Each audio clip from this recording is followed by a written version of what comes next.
Nama saya Adi Budaya, nama budaya teman-teman. Selamat pagi, siang, atau sore. Perkenalkan, aku Irana Elizabeth dari FEB 2020. Hari ini aku mungkin jatuhnya bakal sharing dong ya. Sharing soal pola pikir kreatif dalam berwirausaha menurut perspektif Buddhis.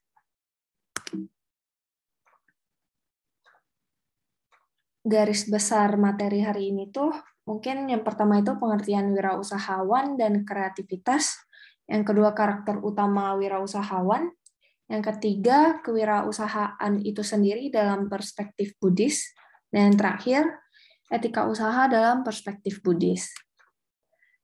Nah, untuk yang pertama diawali dengan pengertian. Jadi, wirausahawan itu adalah orang yang punya kemampuan nih untuk mengenali potensi dirinya sendiri dan lingkungan di sekitarnya. Nah, kemudian dia manfaatkan nih peluang tersebut untuk mengolah sumber daya secara kreatif dan menciptakan nilai tambah untuk dirinya sendiri dan lingkungannya secara berkelanjutan.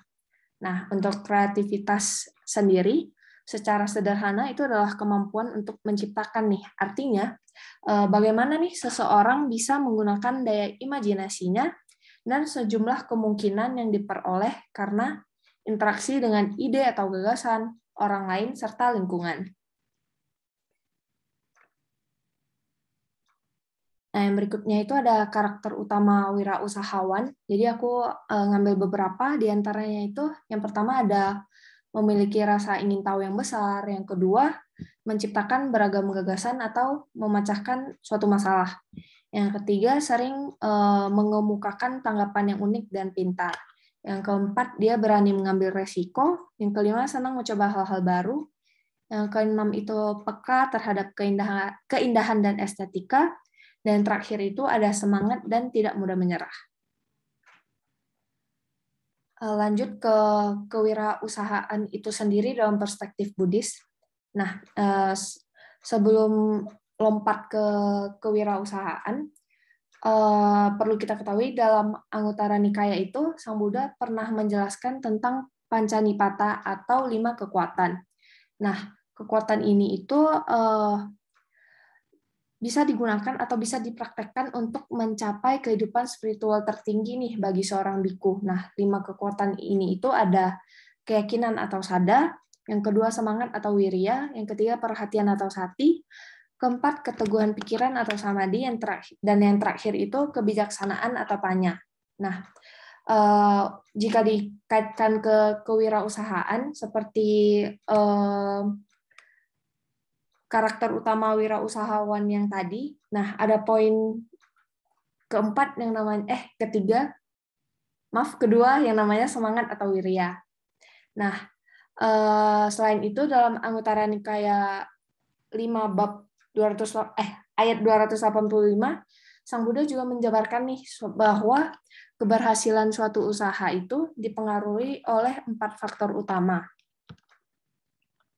Antara lain, yang pertama itu ada Utana Sampada atau rajin dan bersemangat dalam bekerja atau berusaha.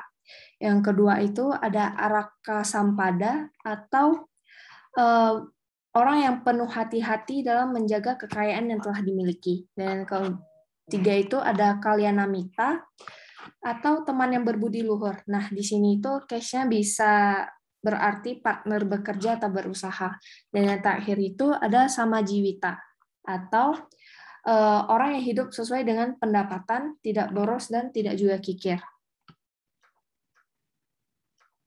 Poin berikutnya itu ada etika wirausaha dalam perspektif Buddhis. Nah, menurut etika yang diajarkan oleh Sang Buddha, dalam berwirausaha itu kita harus tidak melanggar Pancasila Buddhis dan memiliki mata pencaharian yang benar. Nah, mata pencaharian yang benar itu dapat diartikan sebagai suatu pekerjaan yang tidak merugikan makhluk lain dan juga tidak merugikan dirinya sendiri.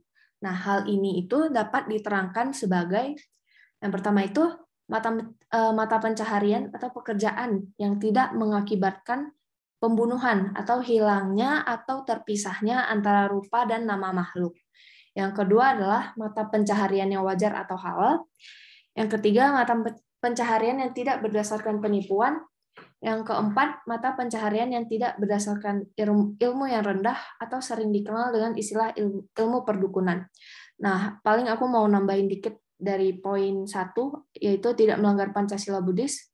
Poin yang belum masuk di keterangan mata pencaharian yang benar itu paling usaha yang enggak menjual hal yang membuat ketergantungan atau ya ketergantungan seperti alkohol dan narkoba. Nah, yang berikutnya itu ada manfaat etika wirausaha dalam perspektif Buddhis. Yang pertama itu pastinya kita akan dihormati oleh manusia lain. Yang kedua tidak mempunyai musuh, dan yang ketiga tenang. Nah, ketiga hal ini dapat kita dapatkan ketika kita menjalankan etika berwirausaha dalam perspektif Buddhis. Tenang ini mungkin contohnya karena kamu nggak berbohong, jadi kamu dihindari atau terlepas dari yang namanya kredit macet. Kemudian kamu nggak akan dikejar-kejar oleh polisi karena menjual hal yang ilegal. Nah, mungkin penjelasan untuk poin manfaatnya seperti itu. Dan slide terakhir itu ada referensi untuk teman-teman yang pengen baca lebih lanjut. Ini udah aku taruh sumber bacanya, mungkin bisa dibaca-baca sendiri lagi. Mungkin dari aku sesi sharingnya segitu doang. Untuk sesi tanya jawabnya mungkin akan dilanjutkan oleh Koko Cici dari KMBD yang lain ya. Terima kasih.